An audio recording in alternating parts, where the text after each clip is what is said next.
Hola, buenas tardes, ¿me escuchan? Hola, licenciada, buenas tardes. Sí, un poquito con interferencia. ¿Me escuchan? Buenas tardes, más o menos, Linda. Sí, más o menos. Yo no les oigo, vamos a ver.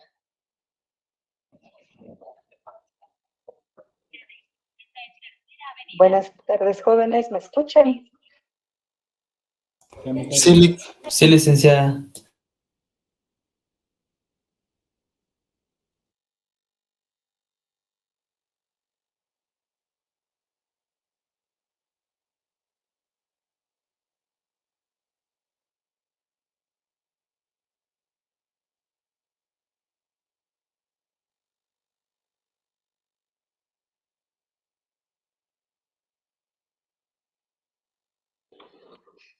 ¿Jóvenes, me escuchan?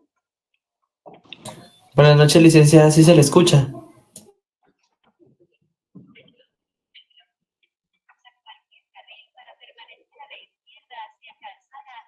Perdón, ¿me escuchan ahí?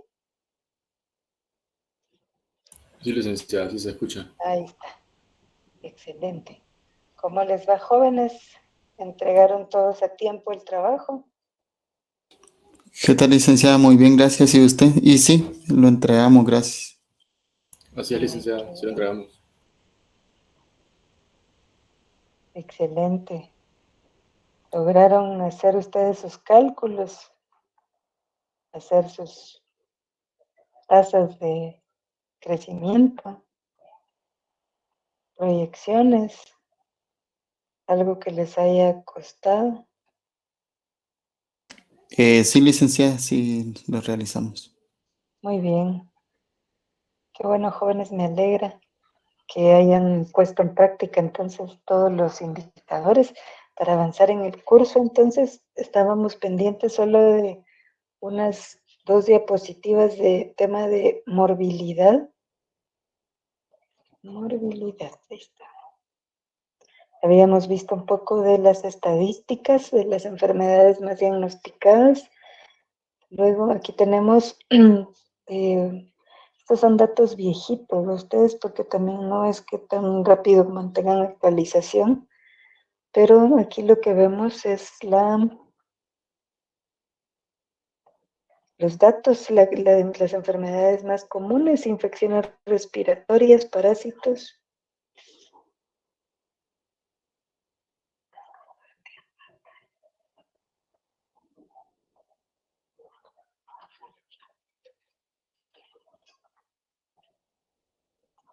Muy bien.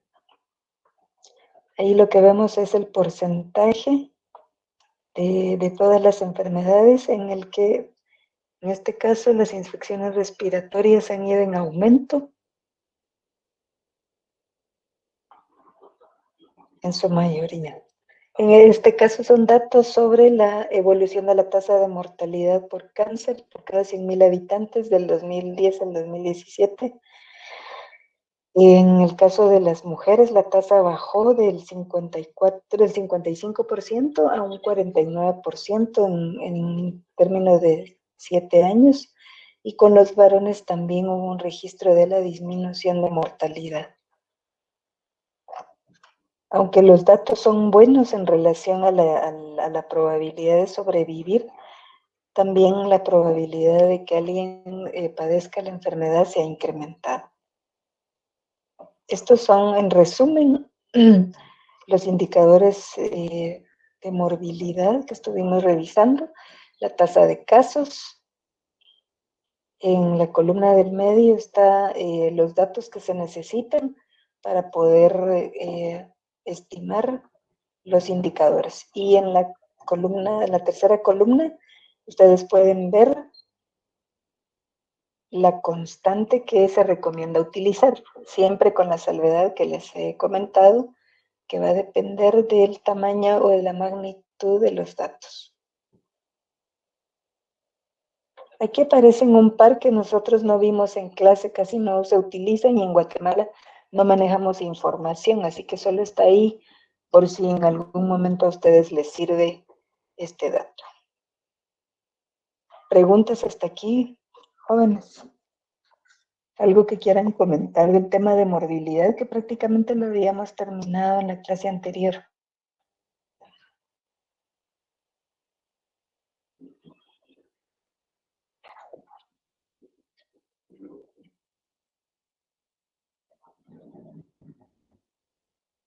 ¿No hay comentarios?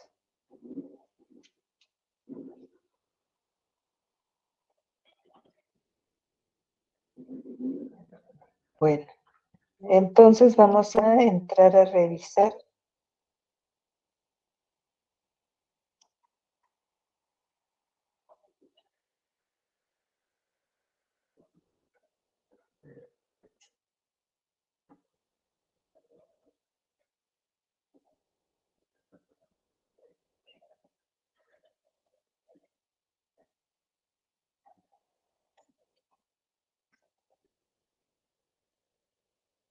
Vamos a entrar ya a hacer una revisión de las relaciones entre análisis demográfico o algunas, el tema de crecimiento de población con el crecimiento económico. Por favor, si tienen comentarios, dudas, pues está bien que participen para que no solo me estén oyendo a mí. Y también sirve para hacer interesante la clase. Bueno, de este tema creo que tienen ustedes que comentar. Revisamos el documento que era Demografía y Desarrollo, y mucho de lo que ahí revisamos está relacionado con el tema que hoy vamos a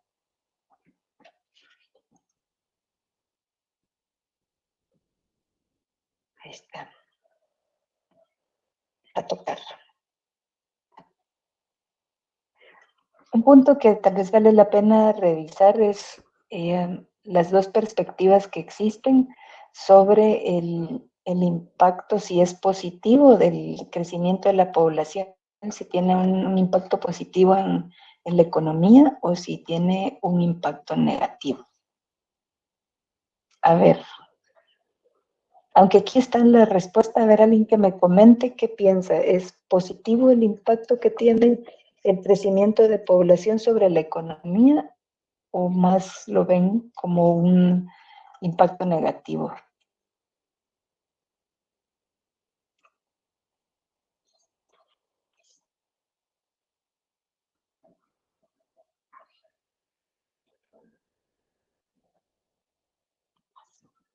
¿Creen que el crecimiento económico beneficia el crecimiento demográfico, beneficia el crecimiento económico?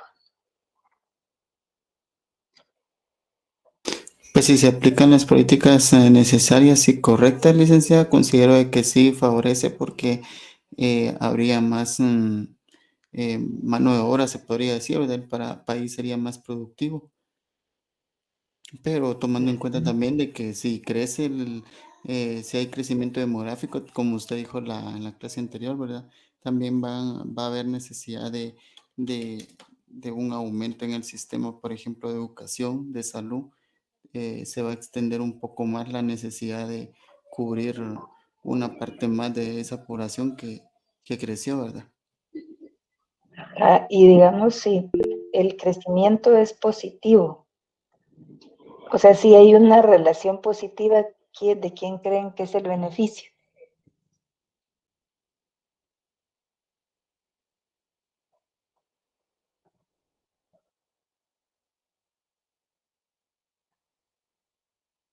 Licenciada, buenas noches. Disculpe, yo no le comprendí muy bien la pregunta, pero con respecto a la pregunta anterior, yo le quería agregar a lo que dijo Edson, que según lo que hemos visto en otros cursos como Macroeconomía 3, es que la tasa de crecimiento por habitante, o sea, PIB per cápita, depende de la suma entre la tasa de crecimiento de la población y la tasa de crecimiento de la tecnología, por lo que sí impacta de una manera positiva, ¿verdad? Así cuando uno ve ¿cómo que se llama? La fórmula de Solow. Solow es el que incluye dentro de digamos, la variable de crecimiento económico en función de la tecnología, recurso humano y capital. O sea, en el caso del modelo que él representa, se ve positivo.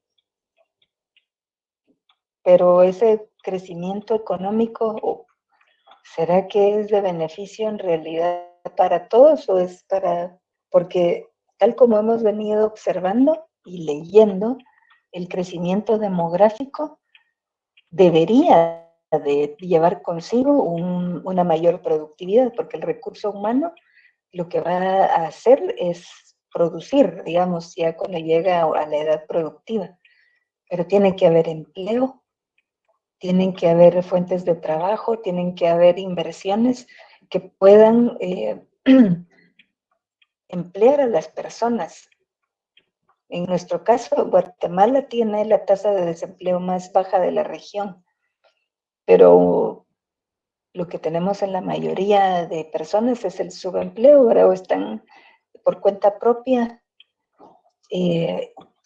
o están, bueno, la agricultura,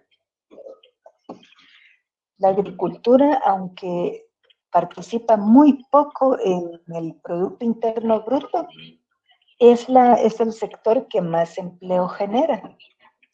Y esto lo que nos muestra es que la distribución, digamos, del ingreso para los empleados, o sea, es bajo. Por eso es de que siempre escuchan y hay quejas de que el crecimiento económico no es, no, o sea, no muestra, digamos, una distribución real del ingreso o que un crecimiento favorezca a la mayoría de la población. Por eso les decía que en el caso, por ejemplo, cuando relacionamos con el empleo y los ingresos, vemos que en el sector agrícola se emplea a gran parte de la mano de obra, pero es donde los salarios son más bajos y se obtienen los ingresos, los beneficios más bajos también. Por eso les hablaba, en qué medida, digamos, vemos que se refleja realmente un impacto positivo de un crecimiento demográfico sobre el Producto Interno Bruto. Lo que hemos estado viendo en relación a las teorías demográficas es que a medida que aumenta la población, se reducen los salarios reales, ¿sí? Y entonces, por un lado, vemos que hay podría haber un incremento de la productividad, pero entramos a la parte de lo que llamamos los rendimientos decrecientes. No necesariamente más mano de obra va a ser más productividad, porque ya vimos que lo que en realidad genera más productividad es la tecnología, el conocimiento. Si solo es mano de obra no calificada, no se va a generar la productividad esperada. Ustedes pueden ver en otros países donde la tasa de población ha ido en decrecimiento y tienen crecimiento económico, porque tienen más aporte de la tecnología.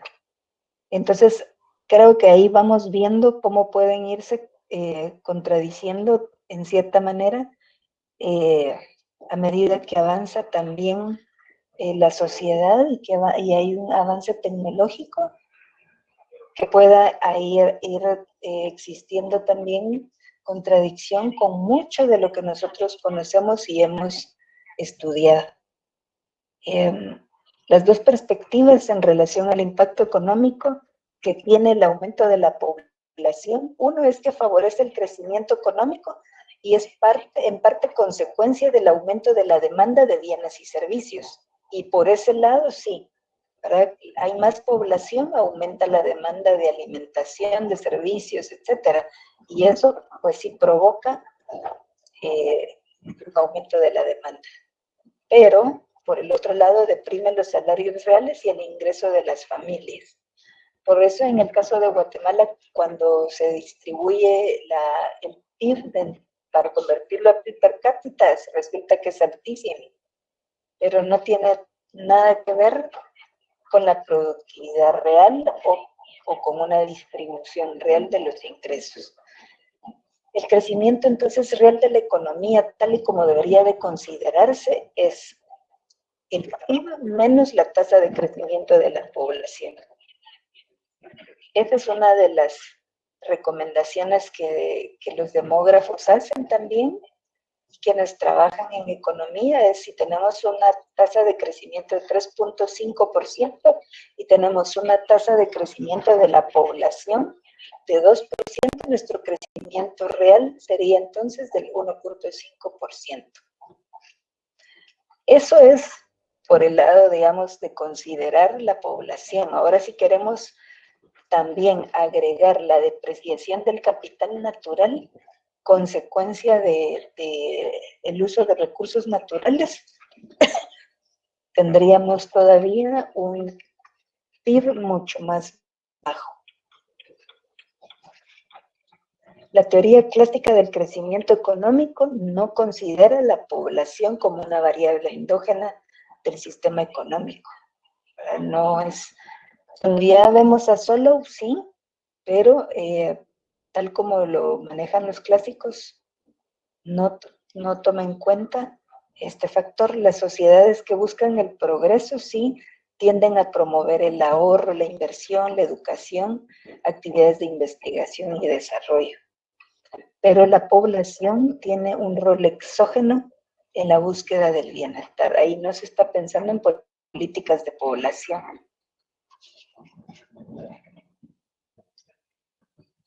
Así que hoy es claro para nosotros que el tamaño de la población sí tiene implicaciones desde el punto de vista económico, también desde el punto de vista social y ambiental. Por eso es que la política fiscal y social de un gobierno genera impacto sobre el tamaño de la población.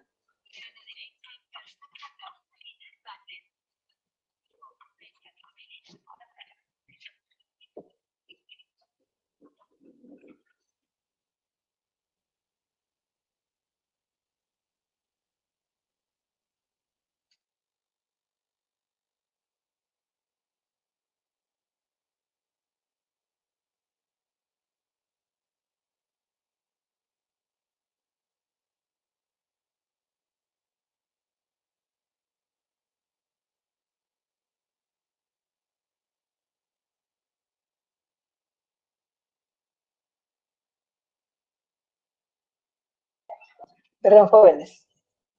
Entonces les decía, para quienes ya estudian demografía, van reconociendo las interacciones directas que existen entre población y economía, tanto por el lado de la demanda, de la oferta, como también por lo que recibe la misma población de la parte de crecimiento económico. Es un impacto que se dan ambas variables. Existen muchos puntos de vista que buscan como que dar respuesta a esta interrogante, si existe un impacto directo, si es positivo o no.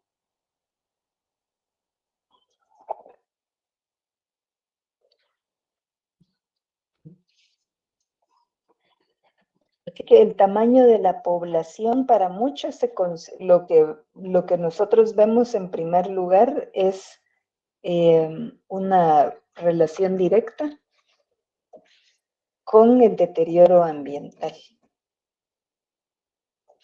Permítanme.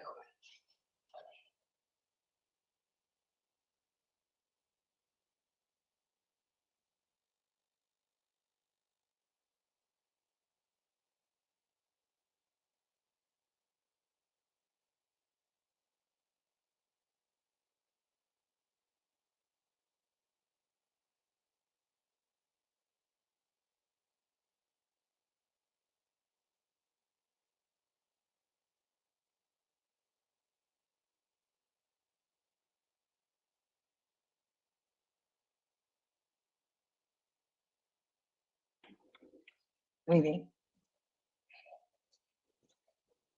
Recuerden ustedes que para ciertas teorías demográficas que revisamos, la pobreza, la sobrepoblación es sinónimo de proliferación de la pobreza. Esto es cuando hablamos de Malthus, por ejemplo, y de muchos, de algunos clásicos, la sobrepoblación lo que nos lleva es a la pobreza.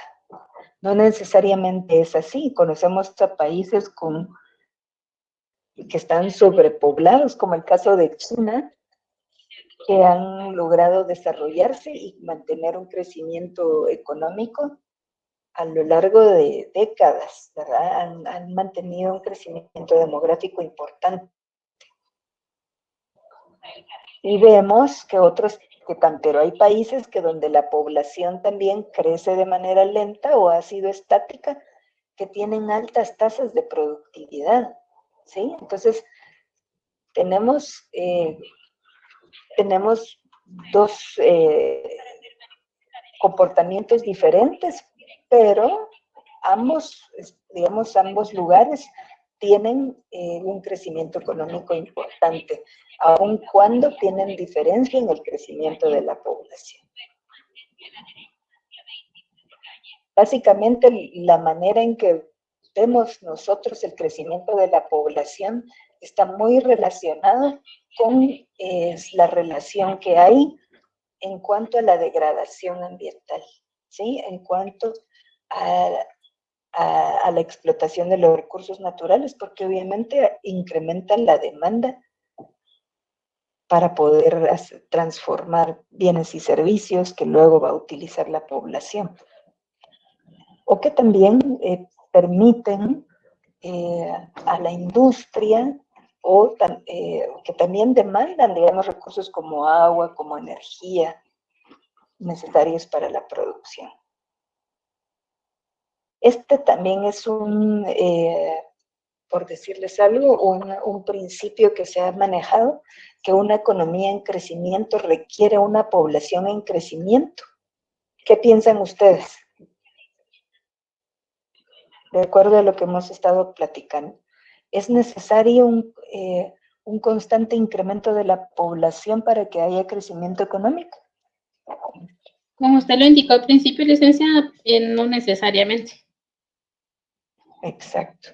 No necesariamente. Podemos tener otros factores que permiten el uso de mano de obra de manera no intensiva, ¿verdad? Porque tenemos tecnología, tenemos otro tipo de capital que permite producir y tener altas tasas de productividad sin que necesariamente tengamos mano de obra intensiva. Y aquí pues tenemos un ejemplo, o como, sí, podríamos decir algo para aclarar esto. En el caso de una zapatería, los negocios no necesitan necesariamente que haya más gente. Lo que necesitan es que la gente tenga plata para comprar, ¿verdad? Porque es lo que vemos de manera constante. Aquí en Guatemala somos casi 19 millones, pero de esos 19 millones, ¿quiénes pueden pagarse la canasta básica, digamos, de manera completa? No hay. No, o sea, no es para todos, pues, ni el salario mínimo alcanza. ¿Quiénes pueden pagarse una educación de calidad como Dios manda, diríamos aquí? Muy pocos. O sea, la mayoría tiene que hacer uso de la educación pública, para la que no hay libros, los maestros no están todos los días, hay huelgas, etc. Ahora, y parte de eso es lo que a ustedes les ha tocado con la universidad, que es pública, no pagan, pero tiene sus limitaciones. Ese es el tema. ¿Por qué? Porque no pueden pagar la mayoría una universidad privada. Entonces, el crecimiento económico sí aparece como una medida de bienestar. Cuando uno ve indicadores de los países, aparece el crecimiento económico, el PIB per cápita, como un indicador de bienestar, pero en realidad no lo es.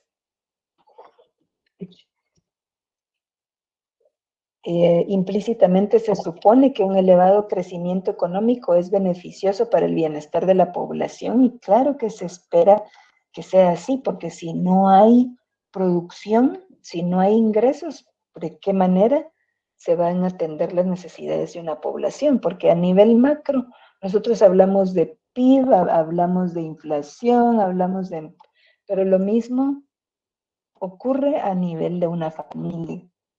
Se necesita trabajar, se necesita generar ingresos para poder consumir. Entonces, aunque a nivel mundial la economía ha crecido más que la población, este crecimiento no ha sido igual para todos los países. Y por eso es que vemos estas diferencias en la distribución de los ingresos, de la riqueza, el bienestar, el desarrollo. No es igual, y dentro de la misma Guatemala lo vemos así. Hay gente que le va muy bien, hay gente que apenas va saliendo, porque las oportunidades no son iguales para todos. Y no es fácil si el gasto público no ofrece servicios de calidad, empezando por la educación, ¿verdad? Porque lamentablemente es así cuando se compara a dos estudiantes, a uno que venga, qué sé yo, de un colegio sencillo, digamos, de los baratos, comparado con un colegio privado, solo en la ortografía ya hay diferencia. Solo luego ya en la comprensión de lectura, en la manera de resolver problemas matemáticos, siempre hay diferencia, ¿verdad? Porque la calidad de la educación varía. Y entonces la educación pública fue muy buena en el pasado.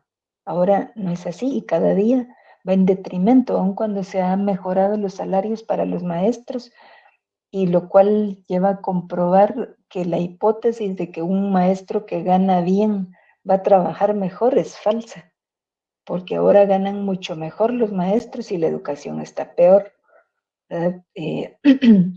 Eso no es el factor clave para que mejore la educación, pero la educación pública que ha entrado en deterioro cada vez más, y esto ha hecho que la brecha también entre los ricos y pobres ahora se manifieste en otro tipo de indicadores, ya no solo en el ingreso, sino también en la calidad de la educación.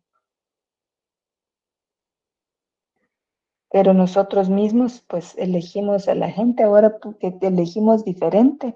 No lo quieren dejar entrar a ustedes. De acuerdo a Solow, el modelo de Solow, las variables que inciden en el crecimiento económico es el capital, recurso humano y tecnología. Así que ahí está claro, pero el recurso humano no necesariamente tiene que ser en cantidad, sino también tiene que ver en el nivel de calificación, ¿verdad? Porque, por ejemplo, Haití, si ustedes comparan la cantidad de población que pueda tener Haití con otro país que tenga la misma cantidad, seguramente va a haber una diferencia en la productividad. Claramente la educación permite mejorar la productividad. El crecimiento económico básicamente depende de varios factores. O sea, solo lo hizo desde un punto de vista estrecho, al hablar solo de capital, recurso humano y tecnología, porque el crecimiento económico depende también de la estabilidad social y económica. Si no, solo vean qué pasó ahora con los bloqueos. ¿Cuántos perdieron ingresos? ¿Cuántos perdieron ventas, comercio? Se detuvo su trabajo. El empleo también fue afectado. La educación, como les he comentado, mejores niveles de educación y preparación técnica hacen a las personas más productivas, más eficientes.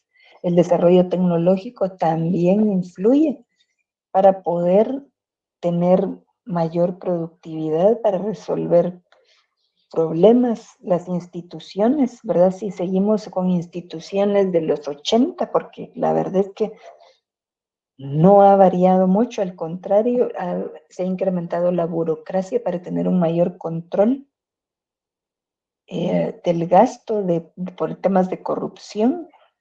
Y entonces eso ha hecho que la burocracia se incremente por todos esos sistemas y controles que se han venido implementando, que ha hecho más lento y más ineficiente el sector público.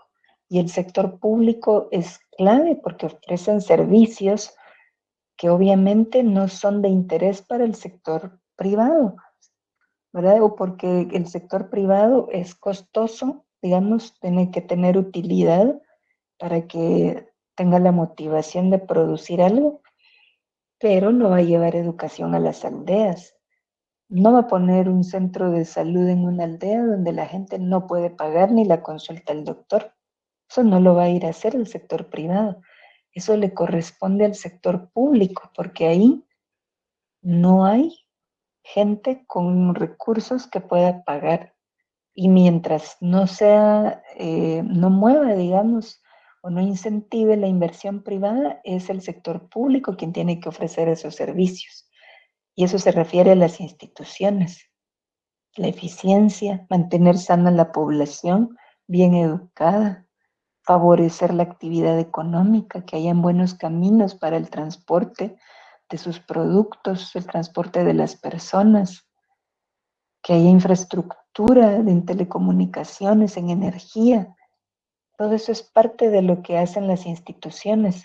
Y sin esas condiciones, difícilmente también va a llegar el progreso hacia los espacios donde vive la gente más pobre. Por eso la productividad es baja también en esos espacios. No podemos comparar la productividad y la eficiencia que se ve en el sector privado respecto a un similar dentro del sector público.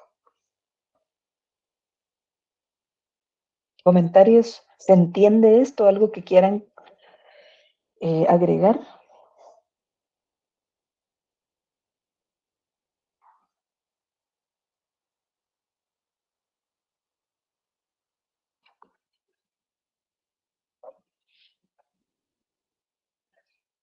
¿Queda claro entonces, jóvenes? Guatemala tiene bastante recurso humano. Es rico en recurso humano, pero tiene baja productividad.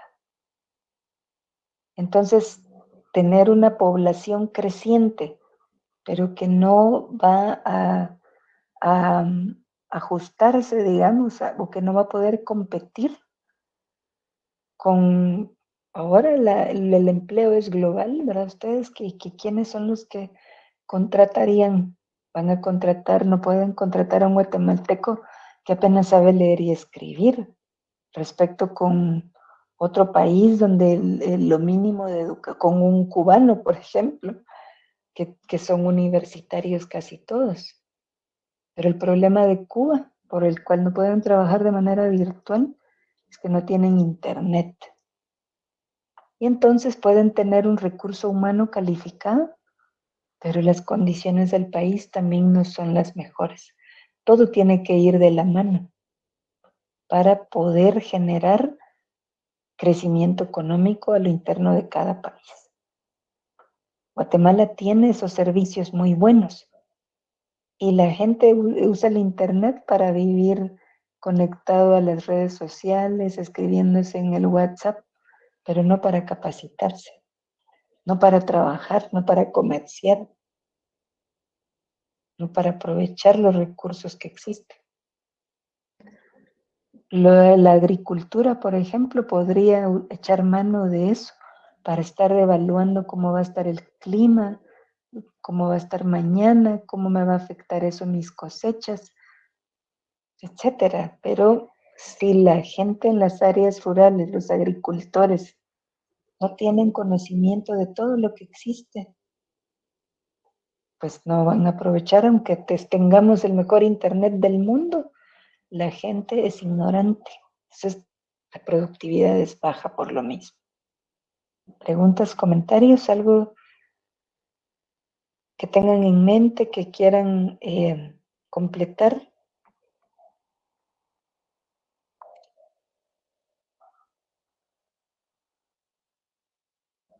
¿Están ahí? De mi parte, todo claro, licenciada, muchas gracias. Ok. Solo tal vez mencionar que tenemos las herramientas para ser un mejor país, ¿verdad? Ajá. Sin embargo, como ya lo hemos mencionado en muchas clases, solo falta voluntad. Bueno, pero ¿voluntad de quién? De los políticos, considero yo. No es solo los políticos, porque quien tenga el poder económico tiene el poder político. Yo creo que principalmente, bueno, la población, ¿verdad? Informarse antes de Ujú. darle voto a algún gobierno, ¿verdad?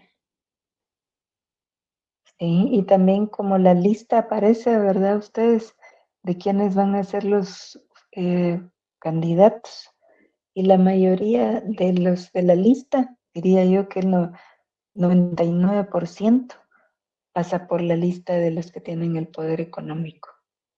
Aquí se fue Bernardo y por eso es todo este lío de no quererlo dejar asumir, porque parece que todo pinta que él tiene un interés distinto, un interés real de generar desarrollo y de quitar privilegios, porque este es un país en el que realmente se hace rico el que tenga privilegios. Es difícil cuando uno se pone a evaluar a la mayoría de las grandes empresas, de los empresarios del país. No sé si ahí aparece uno que haya trabajado bien, que lo haya hecho sin que tenga algún privilegio. Pero de ahí todos, casi todos han hecho su dinero a través del aparato político y de tener las leyes a su favor. Tal vez habrán dentro de la mediana y pequeña empresa, sí, porque son los que están compitiendo en el mercado, pero los más grandes no. No es difícil pensar en uno que lo haya hecho por logro, ¿verdad? Que la mayoría han tenido privilegios. Bueno, todos ya sabemos a qué se refiere el crecimiento económico, que es el incremento porcentual del Producto Interno Bruto de una economía para un periodo de tiempo. Así que la medición se obtiene, o sea, el PIB es el valor total de la producción corriente de los bienes y servicios dentro del territorio nacional durante un periodo de tiempo. De esa manera es que se mide el Producto Interno Bruto. Así que el crecimiento, o sea, eso es medir estrictamente crecimiento económico. Pero eso no significa crecimiento o mejora en la calidad de vida. Sin embargo, si no hay crecimiento económico, hay menos esperanzas de que mejore la calidad de vida. En definitiva, el crecimiento económico sí mejora la calidad de vida de una población. Es una condicionante para la mejora de la calidad de vida que haya crecimiento económico, ¿verdad? Sin el cual no hay nada, aún cuando la distribución sea bastante desigual, el crecimiento económico también va generando empleo, ingresos. Así que siempre el crecimiento económico va a tener impactos positivos en la calidad de vida de la población. Por eso ahí les aparecen esto, la tasa de crecimiento económico, cuando esto va a tener implicaciones en la tasa de crecimiento de la población. Condición que definitivamente incide en el PIB per cápita. El PIB per cápita ya sabemos que es el PIB a precios de mercado dividido la cantidad de habitantes. El PIB per cápita siempre tiene una crítica y por eso es que se han desarrollado distintos indicadores. Pero ahora ya no es el único, el PIB per cápita, aunque se mantiene. El índice de desarrollo humano es uno Y hay otros índices, no recuerdo exactamente, no sé si ustedes tienen algo en mente, pero hay otros indicadores que incluyen parte del desarrollo humano, porque el PIB per cápita no es un revelador de este punto. Ahora, el crecimiento de la población puede significar o puede ser un impulso al crecimiento económico, dependiendo de las condiciones de un país, ¿verdad? En nuestro caso, lo que les comentaba, tenemos desventajas al hecho de que tenemos todavía un crecimiento alto de población, pero no vamos a la par con la educación, con la salud, con las capacidades, ¿sí?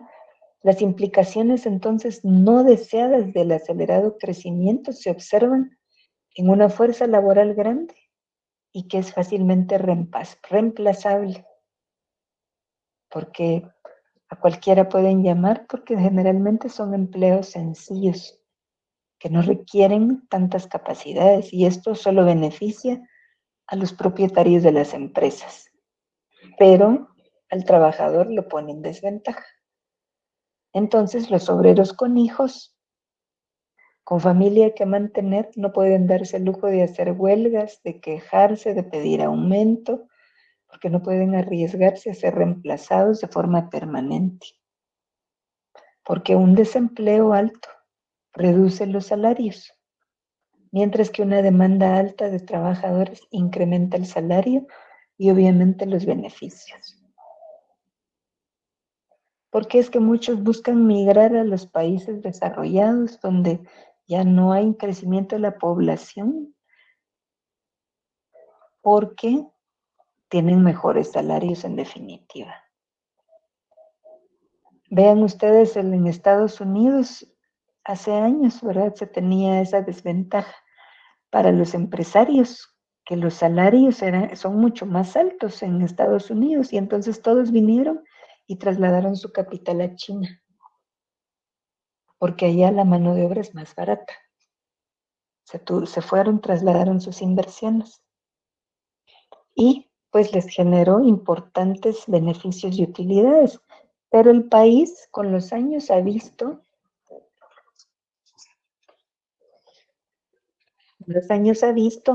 cómo ha habido una desventaja del traslado de capital,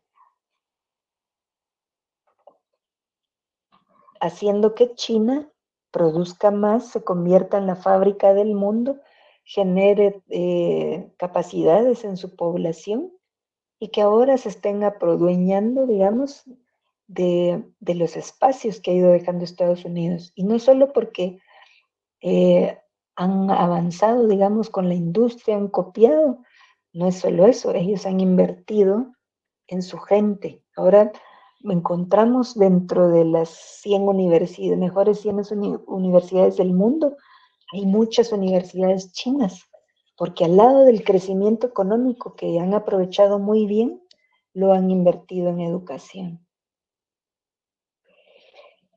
Entonces, puede haber un impacto no deseado de un crecimiento acelerado de población. Pero igual podríamos tener un crecimiento acelerado de población, pero al mismo tiempo y que reciba una adecuada educación, salud y condiciones, y esto significaría altas tasas de productividad para el país.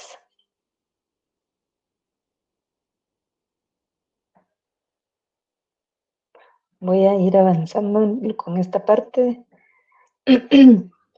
para llegar a otras conclusiones. Ya nos queda poco tiempo, entonces el debate en torno al crecimiento demográfico se puede resumir en dos tesis o proposiciones con enfoques contrarios o convergentes. El primero es que el crecimiento acelerado de la población es una traba para el desarrollo económico, ya que intensifica y exacerba los problemas económicos, sociales e incluso psicológicos inherentes a las condiciones del subdesarrollo. Ese es un enfoque. Y un segundo enfoque es que el desarrollo económico es una condición necesaria para evitar el crecimiento acelerado de la población, puesto que la generalización de la pobreza absoluta y los bajos niveles de vida son la causa principal de que hayan familias numerosas. ¿Por qué? Fundamentalmente por el interés de los padres de tener seguridad económica en la vejez.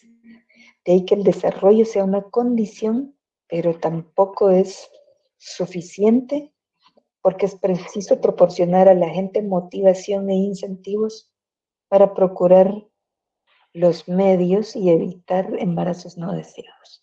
Aunque ahora ya tenemos, podemos ver que ya hay muchas familias de 2 hijos, de 3, ¿verdad? Vemos todavía que en el caso de los más pobres siguen siendo familias con un mayor número de hijos o que tengan la misma cantidad, pero no pueden proveer o no pueden darle o proveer las necesidades básicas. Aquí tenemos cómo ha venido la evolución del crecimiento. Ahora es notable la caída de la tasa de crecimiento de la población. Esta era una proyección que no se ha cumplido porque el 2012 pues no fuimos menos del 2%, sino que hasta recientemente ahora. El PIB per cápita, sin embargo, vemos que sí se ha incrementado.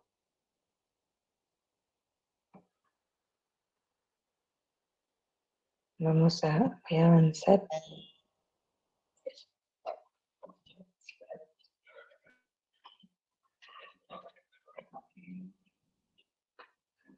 ¿Qué podríamos decir entonces? ¿Es el capitalismo la causa principal de la destrucción ambiental?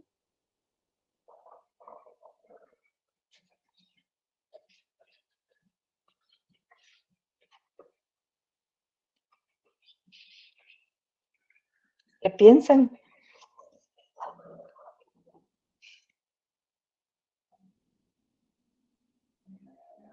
¿Sí o no? Desde mi punto de vista, sí. Sí, pero, Perdón. perdón, Liz.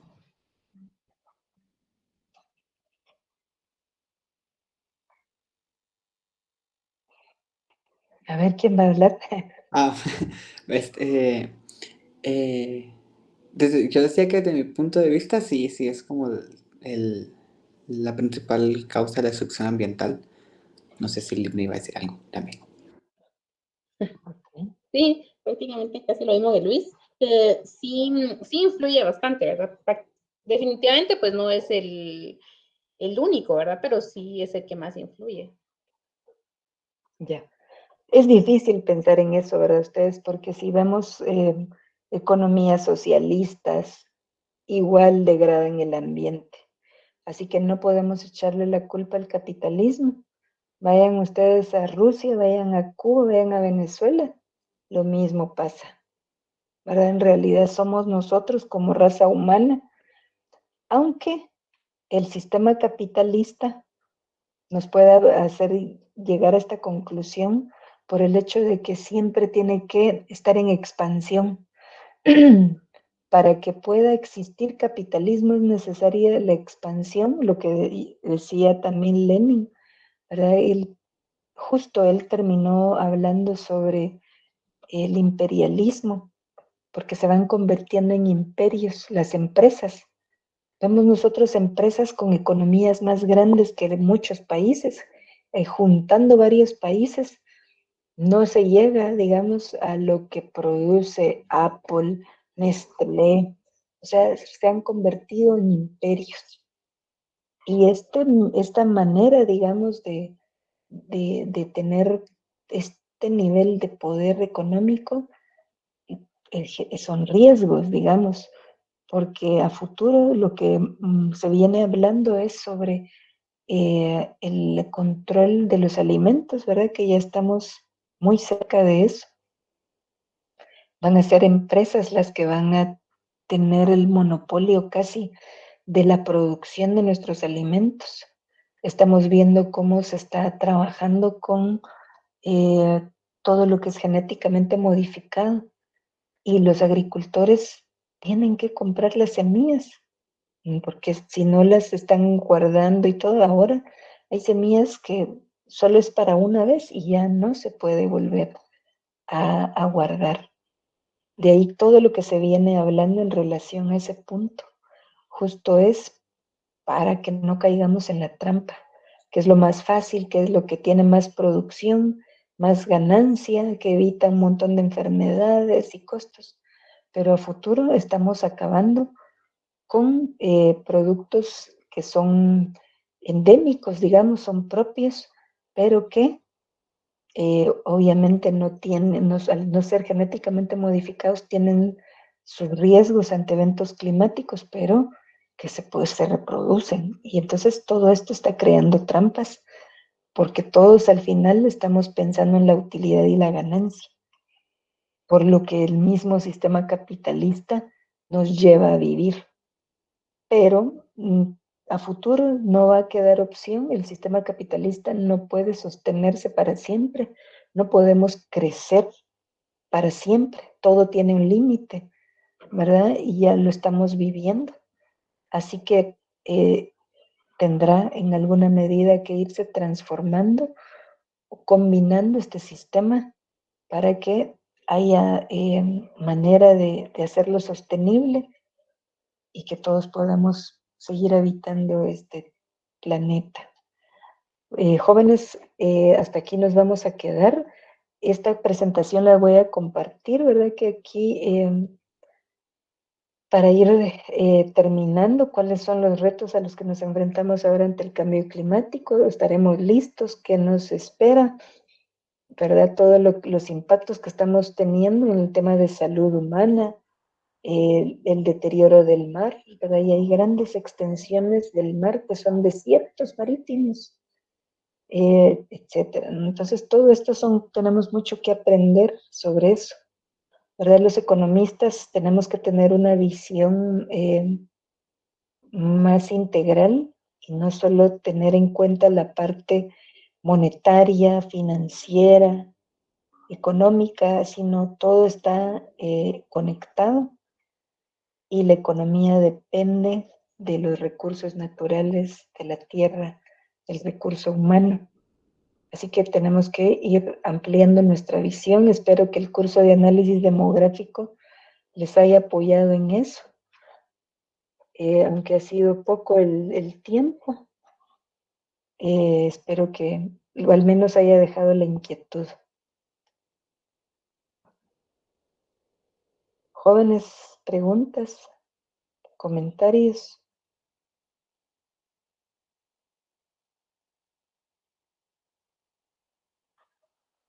Ya no hay preguntas. En el WhatsApp les vamos a escribir, jóvenes, que vamos a seguir haciendo con el curso de análisis demográfico. Ok, licenciada, gracias. De acuerdo, licenciada. Bueno, jóvenes, que tengan buena noche, que estén bien. Gracias, Gracias, igualmente. licenciada. Buenas noches. Linda. Buenas noches. Gracias.